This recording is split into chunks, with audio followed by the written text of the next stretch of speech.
Les forces irakiennes consolidaient leur position ce mercredi à l'est de Mossoul, où elles étaient entrées pour la première fois la veille depuis la prise de la ville par le groupe État islamique il y a 2 ans. Les soldats irakiens ont réussi une percée dans un quartier périphérique et tentent désormais d'avancer maison par maison. Face à eux, les combattants djihadistes, ils seraient entre 3 et 7 000 selon des estimations à défendre la deuxième ville d'Irak, notamment par des attaques suicides. Ils auraient par ailleurs déplacé des milliers de civils qu'ils pourraient utiliser comme boucliers humains.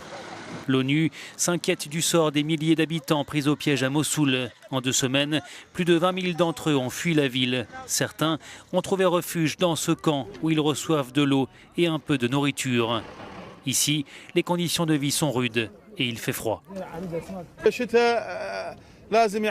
On a besoin de couverture et de vêtements, dit cet habitant de Mossoul.